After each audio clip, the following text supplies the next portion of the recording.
সেদিন একটা ছেলে এসে কান্না করলো, হুজুর একটু দোয়া করবেন আমার মা বাবার জন্য। আমি যে একটু দাড়ি রাখছি, নামাজ পড়ি, আমার মা বাবা আমারে ভালো নজরে দেখে না। কেমন মা বাবা! এরে আদর্শ নগরীর মুসলমান, দুনিয়া থেকে তো বিদায় হয়েই যাবা, কি রেখে যাইতেছ? হিসাব দুইটা, দুনিয়ায় কি রেখে যাবা, সাথে কি নিয়ে যাবা, আর কোনো হিসাব নাই। জীবনে তো দুনিয়ার পেছনে কম দৌড়াইলা না, টাকার পেছনে ক্ষমতার পেছনে কম দৌড়াইলা না, কিন্তু ফলাফল কি হইল? বাড়ি কইরা কি লাভ হলো? বাড়ির মধ্যে ঘুমানের তোমার কপাল নাই। ওই বাড়ির কোনো লাভ আছে? ওই টাকার বাহাদুরি করে কি লাভ হবে? যেই টাকা ব্যাংকে থাকবে কেউ খাইতে পারবে না। দুদক নোটিশ দিয়া দিছে 10 তলা বিল্ডিং কেমনে করছো হিসাব দে। হিসাব চাওয়া মাত্র ঘুম হারাম হয়ে গেল। এই বিল্ডিং এর থেকে খেরের ঘর আর টিনের ঘরে থাকা অনেক ভালো। এরে আল্লাহর বান্দারা, নবী বলেন দুই জিনিস হেফাজতের জিম্মাদারি যদি নাও, আমি নবী তোমাকে জান্নাতে নেওয়ার জিম্মা নিব। এক হলো জবানের হেফাজত করো, দ্বিতীয় লজ্জাস্থানের হেফাজত করো। এই দুইটা জিনিস হেফাজতের জিম্মা যদি নাও, আমি নবী তোমাকে জান্নাতে নেওয়ার জিম্মাদারি নিব। হেদায়েত বড় কঠিন। আমি মাঝে মাঝে বলি, মুরব্বী মাইন্ডা চলি, এরপরও ঠিক থাকা যায় না। আর যারা মুরব্বী মানে না, এদের উপায় কি? মাইলে মোমেন সোয়ে মোমেন মিশাওয়াত, মাইলে কাফের সোয়ে কাফের মিশাওয়াত, সোহবতে সা লে তোরা সালে গুনাদ, সোহবতে তালে তোরা তালে গুনা। 40,000 মুরিদের ভিড় কই গেছে? ভুলে গেছে কোথায়? খ্রিস্টান পাড়ায় দাঁড়ায়। শিবলি জুনায়েদের কাফেলা কান্না করে পা ধরে চলেন। কিতাবে লেখে তাদের কান্নায় গাছের পাতা পর্যন্ত মনে হয় কাঁদে। কিন্তু 30,000 হাদিসের হাফেজ আল্লাহওয়ালা আবু আব্দুল্লাহর দিল নরম হয় না। আবু আব্দুল্লাহ কয়, এই জুনায়েদ যাও যাও, আমি ইরাকের খানকায় যাব না। ইতিহাস বড় লম্বা। এক পর্যায়ে জুনায়েদের কাফেলা শিবলি রহমাতুল্লাহ আলাইহি সহ নিরুপায় হইয়া সেখান থেকে বিদায় হয় ইরাকের খানকা ফোরাত নদীর কিনারায় রওয়ানা। আর এদিকে 30,000 হাদিসের হাফেজ আবু আব্দুল্লাহ, এখান থেকে ওরা যখন চলে গেছেন, তিনি একা খ্রিস্টানদের বাড়ি যাইয়া ওই মেয়ের বাবারে ডাকছে। বাবারে ডাক দিয়া কয়, আপনি নাকি ওই মেয়ের বাবা? বলে হ্যাঁ। বলে আমার একটা আবদার, খ্রিস্টান দেখেই তো চমকে উঠছে, আপনি তো ইরাকের মধ্যে দামি নামি এক ব্যক্তি, বড়, আপনার মাথায় পাগড়ি, হাতে তসবিহ, আমার দরজায় কেন? আল্লাহর বান্দা আবু আব্দুল্লাহ চিন্তাহীন ভাবে বলে ফেলল, ও খ্রিস্টান, আল্লাহর বান্দা, আমি তোমার মেয়েকে বিবাহ করার জন্য আছি। খ্রিস্টান দুশ্মন তো দুশ্মন, দুশ্মন কখনো বন্ধু হয় না। দুশ্মন যদি কখনো বন্ধু হয়, মনে করবেন উদ্দেশ্য খারাপ, ও ক্ষতি করবেই। খ্রিস্টান কয় সুযোগ হাতছাড়া করা যায় না। এত বড় দেশের একজন নামি দামি ব্যক্তি, যার হাতে হাত লাগাইলে দুনিয়াদার আখেরাতমুখী হয়ে যায়, এরে যখন পাইছি, এই সুযোগে তারে চূড়ান্ত ভাবে জাহান্নামের পথে নিয়ে যাব। তুমি আমার মেয়ে বিয়ে করবা? বলে হ্যাঁ। তাহলে আমার শর্ত আছে। কি শর্ত? বলে 1 বছর অপেক্ষা করতে হবে। বলে আমি রাজি। 2 নাম্বার শর্ত, মদিনার পাগড়ি পোশাক তুমি ফালাইয়া তোমার মাথায় আমাদের খ্রিস্টানদের ইউনিফর্ম প্যান্ট শার্ট আর টাই আর ক্যাপ লাগানো লাগবে। আবু আব্দুল্লাহ কয় রাজি। কয়টা হইল? 3 নাম্বার শর্ত, আমার মেয়েকে যদি তুমি বিবাহ করতে চাও 1 বছর পর্যন্ত জঙ্গলে আমার কিছু শূকর আছে, এগুলো রাখাল হয় 1 বছর পাহারা দিতে হবে। আবু আব্দুল্লাহ বলে আমি রাজি হয়ে গেলাম। মদিনার পাগড়ি আর পোশাক ফালাইয়া 1 বিন্দু দেরি করে না। এত বড় আল্লাহর একজন ওলি, গোটা ইরাকে যার এত নাম,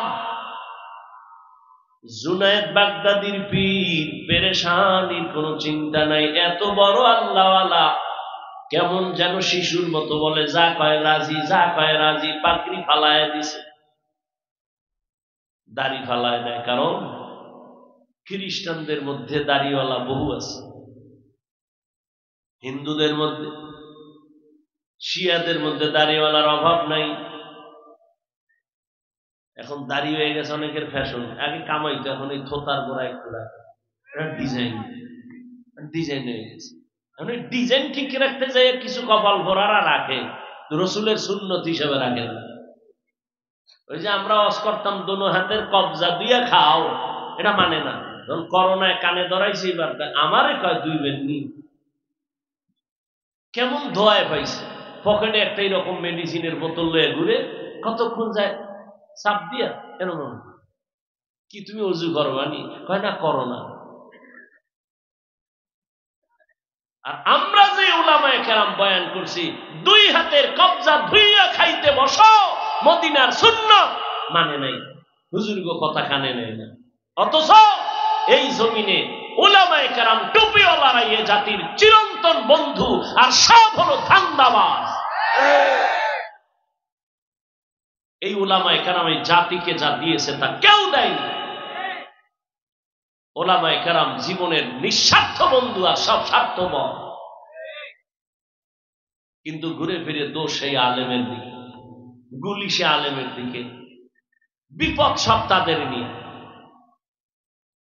আল্লাহ হেদায়াত দান করুন। অথচ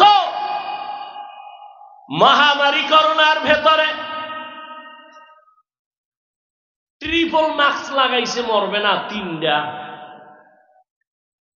এরকম 2 কুলাঙ্গার ছেলে বাবারে ধরছে করোনায়, মইরেই গেছে।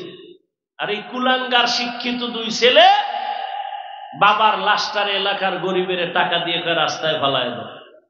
তো দিছে, জানালা আটকায় দিছে। বাবার লাশের জানাজা হলো না কুকুরে খেলো আর দেখে নেই। ইতিহাস ভুলে যায় না জাতি।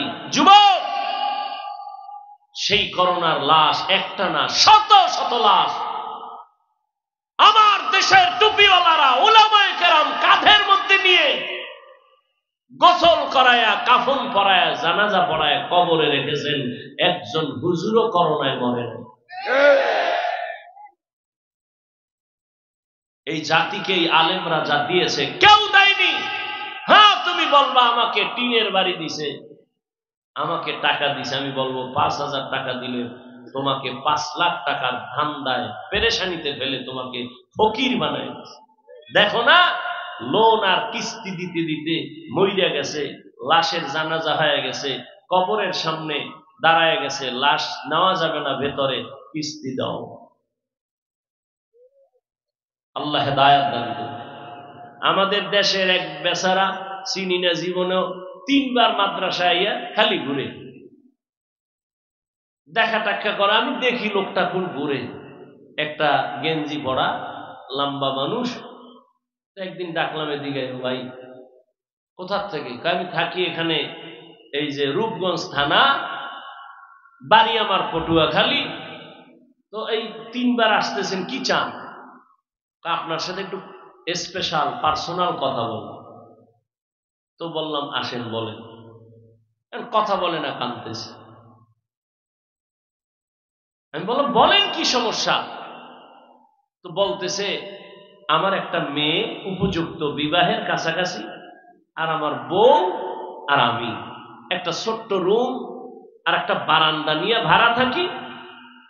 কারো থেকে টাকা উঠাই আমি লোন আই না, সুদে একটা পিক আপ কিনছি। পিক আপ, ছোট পিক আপ আছে না মালটানে, কিনা ওরে মাসে মাসে কিস্তি দেয়, আরে পিক আপ চালাই। এমন মুসিবত, করোনা আসলো, পিক আপ অ্যাক্সিডেন্ট হলো, এখন আমি নিজেও খেতে পারি না, কিস্তিও দিতে পারি না। আমারে এই দুঃখ অত কাঁদায় না, কিন্তু কাঁদায় এজন্য ওই পাওনাদার ওই মানুষগুলো আমার বাসায় এসে আমার মেয়েকে মারে, আমার স্ত্রীকে মারে। আমি কি করব? কাঁদতেছে অঝোর ধারায়। সুদ খাইয়া কেউ শান্তিতে আছে? একটা প্রমাণ দিলে আমি সুদের বিরুদ্ধে রস করব। আল্লাহ হেদায়াত দান করুন। তুমি টাকার বাহাদুরি দেখাও আর রাস্তায় ঘুরো, চায়ের দোকানে বলো, মাদ্রাসায় পড়ে লাভ কি? যাকাত ফেতরা খায়। বলেন তো কতটার জবাব দিব? আচ্ছা বলেন আমাকে, আপনার এখানে সব শিক্ষিত মানুষ, যাকাত দিবে কে? গরিব না ধনী? কাকে দিবে? গরিব। মাদ্রাসায় গরিব নাই? কম না বেশি? এতিম নাই? তা প্রত্যেকটা মাদ্রাসায় এতিম ফান্ড আছে, ওখানে আলাদা টাকাগুলো যাকাতের জমা হয়, ওদের পেছনে টাকা ব্যয় হয়। তো যাকাতের টাকা গরিবরা খাবে না? তুমি তো চুরির টাকা খাও, তুমি তো সুদের টাকা খাও, তুমি তো ঘুষের টাকা খাও, এটার কোনো টেনশন নেই। মাদ্রাসার যাকাত খায় কেন, এ নিয়ে টেনশন। ওই যে কথা আছে গ্রামে, দেখতে নারী চলন বাঁকা। আল্লাহ হেদায়াত দান করুন। হালাল ভাবে তারা জীবন যাপন করে, একটা হারাম নয়। এই রকম মাদ্রাসায় জমিনে ভারতের ভেতরে ব্রিটিশরা 200 বছর শোষণ করেছে, মাদ্রাসা জ্বালায় দিছে, হাজার হাজার আলেমকে গলায় ফাঁস দিয়া গাছের সাথে রাস্তায় লাট ঝুলায় রাখছে। এই ভারতে কোনো ইসলামের আওয়াজ থাকবে না, আলো থাকবে না। আল্লাহ সিদ্ধান্ত করলেন ভারতেই হবে ইসলামের আলোর পাওয়ার হাউস। তাই হলো, সারা দুনিয়াতে যত ইসলামের বাতি জ্বলে সবগুলোর পাওয়ার হাউস দেওবন্দ। কথা বলেন না কেন? কোন মায়ের সন্তান সাহস থাকলে দাঁড়ায় বলতে পারবে সারা বাংলাদেশে যে রাজনীতির ময়দান বলেন, তাবলীগের ময়দান বলেন, পীর মুরিদির ময়দান বলেন, সহিভাবে, ভণ্ডামি নয়, সহিভাবে যত খেদমত আছে ইসলামের লাইনে, সবগুলো খেদমতের পেছনে দেওবন্দীদের অবদান অস্বীকার করার কোন সুযোগ নেই। আল্লাহ হেদায়াত দান করুন। কওমি মাদ্রাসা কমছে না বাড়ছে? চরমোনাই কমতেছে না বাড়তেছে? এর কারণ কি? একটাই কারণ, বিরোধিতা করা। বিরোধিতা করছে এই জন্য কওমি মাদ্রাসা বেড়ে গেছে। বিরোধিতা করার কারণে চরমোনাই বাড়তেছে। কথা ঠিক না? বিরোধিতা করার কারণে তাবলীগের খেদমত কমছে না বাড়ছে? দুই দল হইয়া আরো পাল্লা দেয়, কে কার আগে আগায় যায়। বাকি কিছুটা ওই যে অহংকারের বয়ান করতেছি, ঝামেলা সেখানে। আল্লাহ সবাইকে বিনয়ী হওয়ার তৌফিক দান করেন। দেখেন তো, দিন শেষে তো ইসলামেরই বদনাম। কি ভাই, দিন শেষে তো আমাকে ইসলামের বদনাম। একটা মানুষ যদি চিন্তা করে যে না, কিছু হোক বা না হোক ইসলামের বদনাম হতে দিব না, তাহলে আর কোনোদিন ঝগড়া থাকে? আল্লাহ সবার মধ্যে বিনয়ী হওয়ার তৌফিক দান করেন। বয়ান শেষ করে দিব, আর 2-4 মিনিট হবে না? আল্লাহ সবাইকে কবুল করে। ঘটনাটা কোথায় রাখছি? গেছেন? হ্যাঁ, রাজি হয়ে গেছে। 1 বছর কি রাখতে হবে? জঙ্গলে শুকর, পাগড়ি ফালায় দিছে, জামা ফালায় দিছে, শার্ট প্যান্ট টাই ক্যাপ লাগাইয়া লাঠি একটা হাতে নিয়ে জঙ্গলে যায়, শুকরের রাখাল হয়ে সারাদিন থাকে। 1 মাস, 2 মাস, 3 মাস, 4 মাস, 6 মাসের উপরে ইরাকের সেই খানকা থেকে জুনায়েদ আর শিবলির কাফেলা আবার রওয়ানা। আমাগো শায়েখের খবর কি? তারা যে কোনদিন এটা কারোর বলেও নাই, ওই খানকায় যে কানতেছে, আল্লাহ যাদের দ্বারা দিন পাইলাম তাকে তুমি দিনের দিকে ফিরায় দাও। আর আপনি কি করতেন? বয়ান কইরা নামার আগে ফেসবুক নামতে পারি না, এর মধ্যে গরম হয়ে গেছে পুরা দেশ। কি এহেন দিয়ে একজন ইঞ্জেকশন মেরে দিছে, দিয়ে আসে মনে করে আমি কামিয়াব। আল্লাহ হেদায়াত দান করুন। আলেম ওলামাদের বদনাম যারা লেখে, যা বলে, সে যে লাইনের আলেম হোক, মূলত শেষ সময় যে হিসাব হয় ইসলামের বদনাম। অতএব এই দিক নিয়ত করে চিন্তা করে এরপরও যারা বিরোধিতা করে, আমি সারা বাংলাদেশে বলি, এরা মা বাবার সুন্দর আদরের সন্তান না, অভিশপ্ত সন্তান। আল্লাহর বান্দা 1 বছরের নিয়তে শুকর রাখতেছে, আর ওইদিকে জুনায়েদের কাফেলা রওনা হয়ে গেছে। আমাদের শায়েখের কি খবর? বিশাল কাফেলা নিয়া ওই খ্রিস্টান পাড়ায় আইসা খবর নিতেছে, আমাদের আবু আব্দুল্লাহ পীর সাহেবের আপনারা চিনেননি? কেউ বলে চিনি, তবে তারে দেখি নাই। ঘুরতে ঘুরতে ঘুরতে ঘুরতে একজন থেকে খবর জানলো, তিনি জঙ্গলে এক বুড়া মানুষ, সাদা দাড়িওয়ালা, মাথায় ক্যাপ লাগানো, প্যান্ট শার্ট লাগানো, জঙ্গলে শুকরের রাখাল হয়ে কাজ করে। জুনায়েদের কাফেলা, শিবলি রহমাতুল্লাহ আলাইহি সবাই জঙ্গলের দিকে রওয়ানা। জঙ্গলের ভেতরে গিয়া কিছু দূর ভিতরে গিয়া দেখে ঠিক একটা গাছের ছায়ায় ওই ক্যাপ লাগানো সাদা দাড়িওয়ালা একটা হাতে লাঠি দিয়ে দাঁড়ায় আছে। সামনে শুকর, জুনায়েদের কাফেলা হাঁটতেছে, সামনে যায়। আল্লাহর বান্দা দাড়িওয়ালা 40,000 মুরিদের পীর নজর দিয়ে যখন জুনায়েদের চেহারায় পড়ছে, শিবলির চেহারায় পড়ে গেল, তখন সে একটু আটকে উঠল। এবার ওখানে দাঁড়ানো জুনায়েদের কাফেলা শিবলি রহমাতুল্লাহ আলাইহি সহ কাছে গিয়া দাঁড়ায়া সালাম দিলেন, সালামের জবাব নিলেন না। এবার বললেন, হযরত আর কতদিন আমরা নিরুপায় হয়ে গেলাম, আপনার মাধ্যমে দ্বীনের আলো পেয়েছি, চলেন আমাদের খানকায়। ইরাকের মানুষগুলো বহুদিন আপনাকে দেখে না, চলেন। এইভাবে বলতে বলতে, শুনে না, না যাও যাও, আমি 1 বছর পর এখান থেকে যাব। এবার কান্না শুরু হয়ে গেল। কিতাবের মধ্যে লেখে, এমন কান্না শুরু হয়ে গেল জুনায়েদের কাফেলা, এই পরিমাণ কান্নার আওয়াজ, শুকরগুলো চোখের পানি ছেড়ে কাঁদতেছে, গাছের জঙ্গলের পাতা থেকে পানি ঝরতেছে। এটা আল্লাহ তাআলার কুদরতের খেলা। আল্লাহ তাআলা দুনিয়ার মানুষের দৃষ্টান্ত দেখাইবে হেদায়েতের কারণ। আল্লাহর বান্দাদের এত কান্না, এত কান্না, এত কান্না, আবু আব্দুল্লাহর দিলটা নরম হয় না।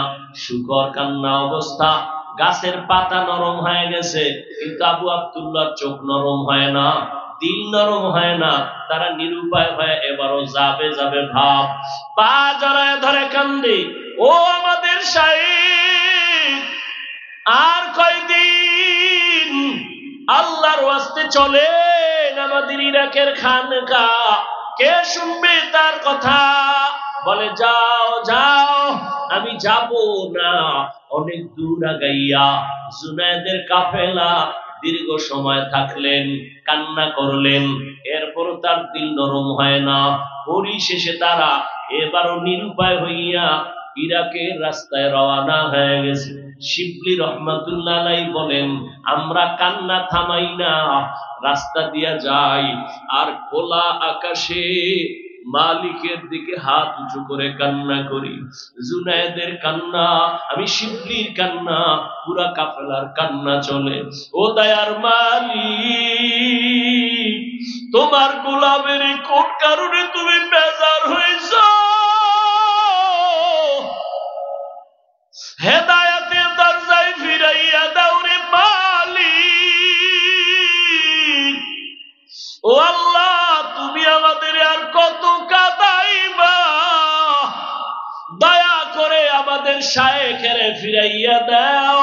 কান্না করতে করতে শিবলি আর জুনায়েদের কাফেলা অনেক দূর যখন চলে গেছে, হঠাৎ শিবলি বলেন, আমরা কান্না করতে করতে যাচ্ছি, রাস্তার সামনে অনেক দূর, হঠাৎ করে তাকায় দেখি সামনের রাস্তার পাশে একটা পানির কূপ। ওই পানির কূপ থেকে আমাদের আবু আব্দুল্লাহ, আমাদের শায়েখ, উলঙ্গ অবস্থায় কালেমায়ে শাহাদাত পড়তে পড়তে কূপের থেকে গোসল করে ওখানে দাঁড়ায় আমাদের ডাকে, আমার একটা কাপড় দাও, আমার একটা কাপড় দাও, শরীরটা আবৃত করব। শিবলি জুনায়েদ বলেন, আমরা দৌড়ায় যাইয়া আমরা কাপড় দিলাম, চাদর দিয়া তারে আবৃত করে। এরপরে আমরা তাকে নিয়া আবার ইরাকের খানকায় রওয়ানা। ইরাকের খানকায় যাইয়া আমরা তাকে নিয়ে থাকলাম। আগের মতো খেদমত শুরু হলো। শিবলি বলেন, আমি এক পর্যায়ে আদব রক্ষা কইরা আমি আমাদের শায়েখরে জিজ্ঞাসা করেছিলাম গোপনে, ও শায়েখ আমার, 40,000 মুরিদের আপনি পীর, আমরা আপনার মুরিদ, আমাদের দেখা কত মানুষ দিনের পথ খুঁজে পায়, আপনার এমন কি হয়েছিল যে আপনি খ্রিস্টান মেয়ের জন্য পাগল হয়ে গেলেন? কারণটা কি? বলে, ও আপনি তো 30,000 হাদিসের হাফেজ, আপনার হাদিস আছে কতটা মুখস্থ? বলে, একটা হাদিস ছাড়া ভিন্ন কোন হাদিস আমার মুখস্থ ছিল না, কোরআনের একটা আয়াত আমার মুখস্থ ছিল না। শিবলি বলেন, কারণটা কি হয়েছিল? আল্লাহর ওলি আবু আব্দুল্লাহ ডেকে বলেন, ও শিবলি, যখন আমরা কাফেলা নিয়া ওই খ্রিস্টানদের গির্জার সামনে দাঁড়াইয়া এক ধ্যানে তাকাইছিলাম, তখন আমার অন্তরে একটু অহংকার ছিল।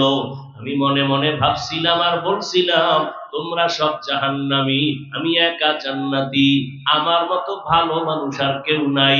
এই ভাবনাটা ভাবতে না ভাবতে হঠাৎ আমি তাকাইয়া নজর করে দেখলাম, আমার এই বাম দিক থেকে, এখানেই তো কলব, এখান থেকে একটা নূরের আলো বের হয়ে গেল।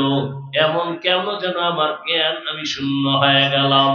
এই শুধু এতটুকু অপরাধ শিবলি রহমাতুল্লাহ আলাইহি লিখেছেন, এই যে নিজের বড় মনে করেছেন অহংকারী, আল্লাহ বেজার হইয়া কলবের নূর নিয়ে গেছে।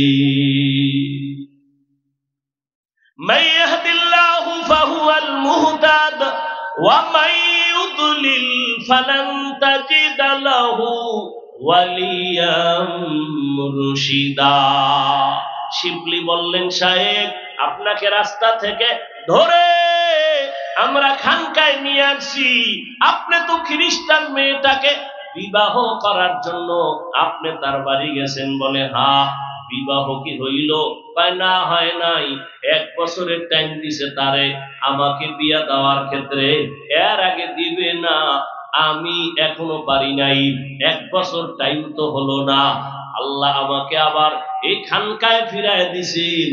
আল্লাহর কাছে হেদায়েতের দোয়া করো, আল্লাহ পাক রব্বুল আলামিন যেন এই হেদায়েতের উপরে মজবুতি অর্জন করার তৌফিক দান করে।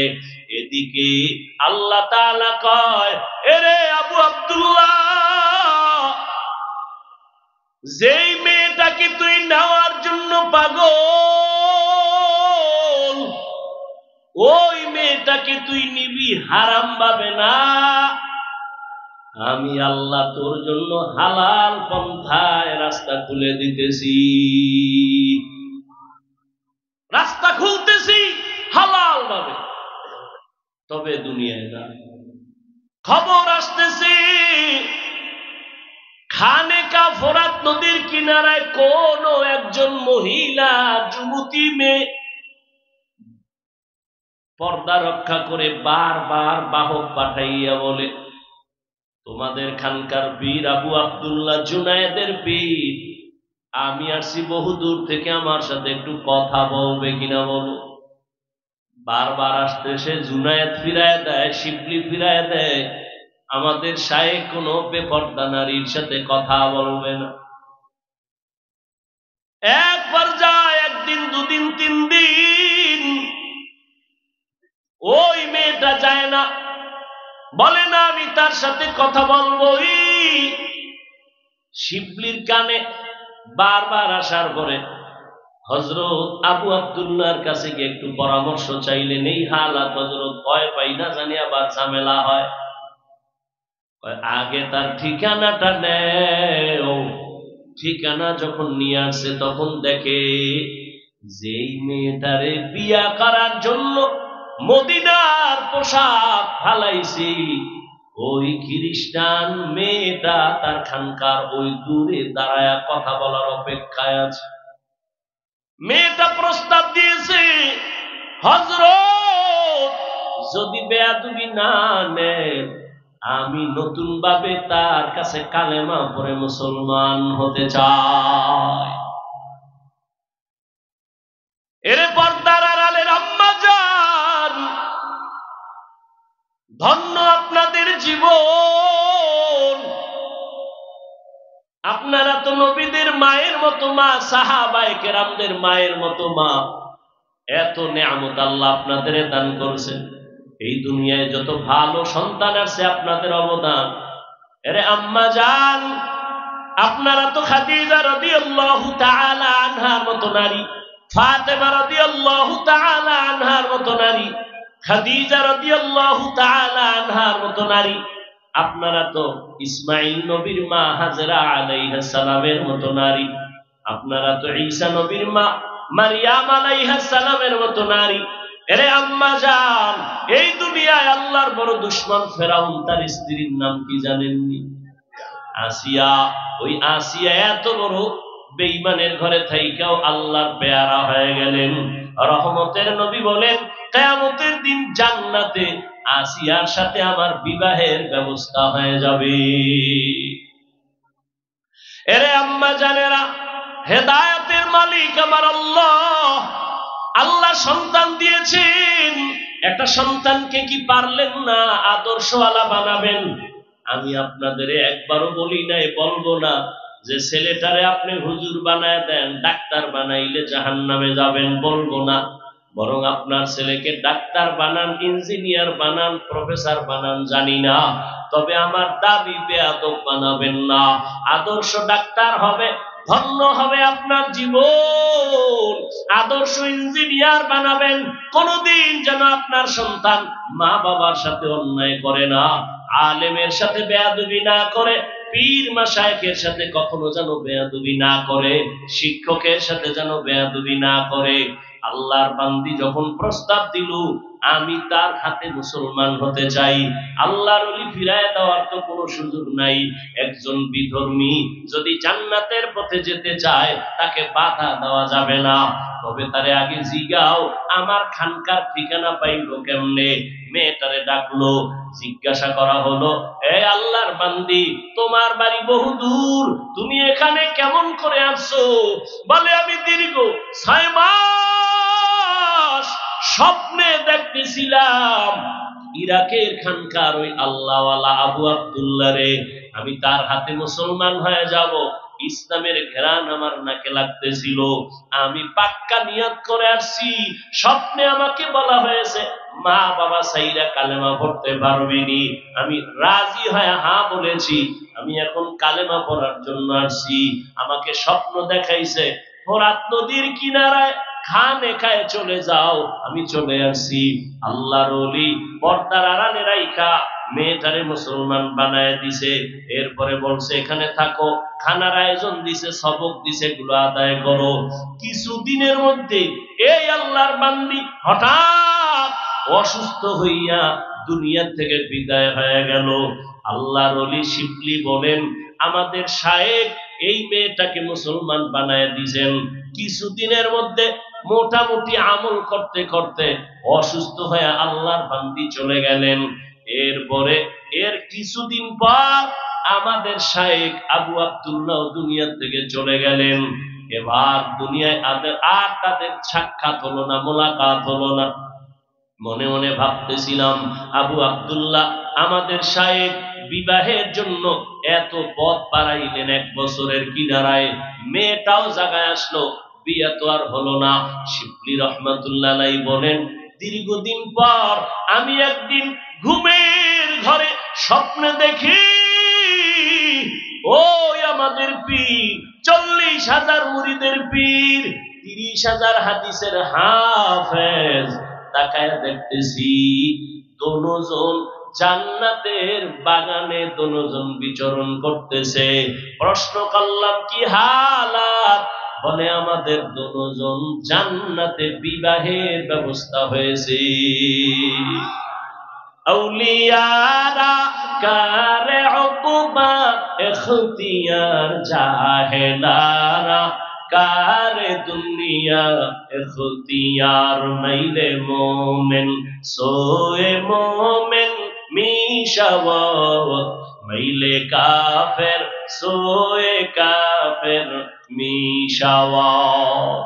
এরে আল্লাহর বান্দারা, ও পর্দার আড়ালের মা বোনেরা, কয়দিন আল্লাহকে নিয়ে কবরের দিকে যান। ওই বেঈমান ফেরাউনের ঘরে আসিয়া, এত বড় বেঈমানের ঘরে থেকে আমার আল্লাহকে ভুলেন নাই। ফেরাউনের ঘরে থাইকা আমার আল্লাহর পেয়ারা বান্দি হইয়া কবরে চলে গেছি।